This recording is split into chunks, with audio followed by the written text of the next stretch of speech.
In the year of 2024, with the Wanderer banner coming around next week, is Wanderer still a character worth pulling for? So Wanderer has always been a character that for some reason everyone knows about his existence, but nobody seems to talk about him very much. And I personally speculate that it's very likely because we already know what he has to offer to the current state of the game. Wanderer is an Anemo on-field DPS whose playstyle is more focused towards playing like a Hypercarry build, with Faruzan being created for the sole purpose of buffing his damage. In terms of meta, right, if you were to talk about it, he's kind of an okay DPS. Like honestly, Wanderer is the most 7 out of 10 mono elemental DPS out there, even with the best possible support units behind him. He's not exactly a bad unit, but he's also not outstanding when we compare with the current roster that we have right now. While he does have a little bit of AoE with his normal attacks and his charge attacks having slightly more AoE, it's not big enough to be something worth calling home for. Similar to Xiao, his charge attack does knock enemies back, which tends to be annoying, especially when you're going against multiple enemies, which is why they are trying to sell you the solution to that problem with Constellation 6 Faruzan.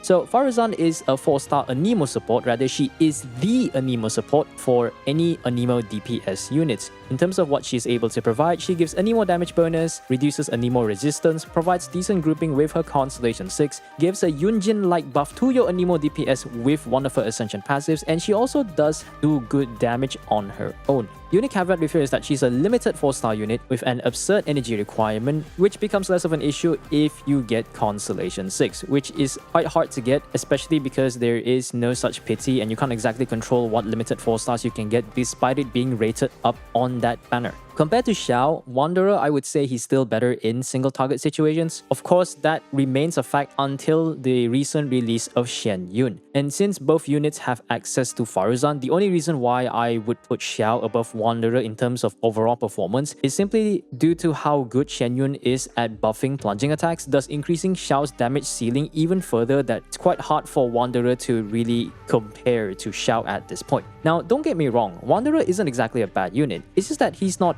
an insane unit that I think that's why people don't really talk about him that much. However, if we step aside from meta a little bit, he does have an advantage, and that being exploration. So I've been using Wanderer in my exploration team, which has double Anemo and Rosario Dea for the passive, which I also used to do the artifact runs daily, and he has been great at what he's able to do. The fact that his elemental skill allows him to fly over short distances at a very fast speed makes traveling so much easier than just using regular characters with no exploration base abilities. His damage is good enough that you won't exactly need to force a Faruzan in your overworld team in order to be able to kill enemies. If you do pair him up, or you just make an entire team and pair him up with units with exploration based abilities like Yelan, Sayu, or Lynette, you can basically have an infinite fast traveling team that would save you so much time if your main goal to explore is to get things done as fast as possible and go for that 100% exploration rate. What's also good about him is that his constellations are nice, but it's not exactly necessary, because that means that you don't exactly have to pull for his constellations, and according to Kaching mains, if you want to really increase his damage ceiling, you're actually better off getting Constellation 6 Faruzan, which you can see this as a good fact or bad depending on how lucky you are in getting your desired 4-star characters. And in terms of weapon options, he does have some accessible ones such as the Witsif, but if you don't like the RNG, maybe you could use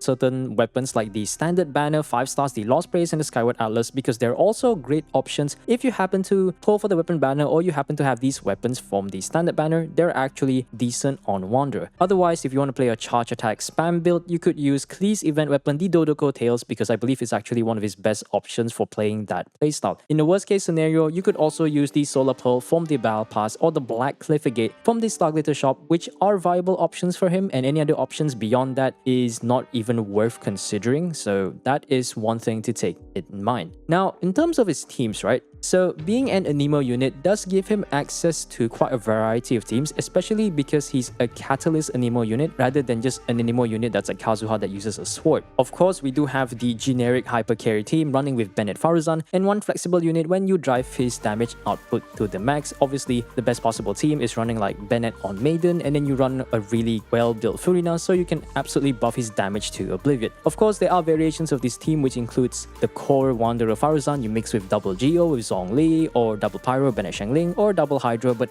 they're essentially the same type of team since the core units are essentially the same anyways, and the main point is to make Wanderer do a lot of damage. You do have his other teams, which includes running him as an Anemo driver unit, running the 4-piece Viridescent Venera, even though his performance will definitely fall off compared to Sucrose depending on what situation it is. Like Sucrose is much better at grouping up certain enemies and buffing the elemental mastery of the team if you run a reaction based teams, but she does have a bigger range compared to Wanderer, but Wanderer does have more damage to compensate, so I think it's really situational on where Sucrose and Wanderer could actually be better in certain situations. And interestingly enough, you can also run him in Dendro teams like Hyperbloom, Aggravate or Burgeon with the 4-piece Viridescent Venera effect, so you can actually buff like whoever's triggering the reactions that care about the resistance shred, so that's actually a decent option. To end this video, do the usual interact stuff like, subscribe, etc. And for the end of the video, we're going to jump straight to the gameplay of the different teams that you can expect to play if you do intend to pull for Wanderer. Anyways, I hope you guys enjoyed the video and I'll see you in the next one. Peace out.15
影の体怖くない礼を与えぬ虫けらで天へと舞うこれで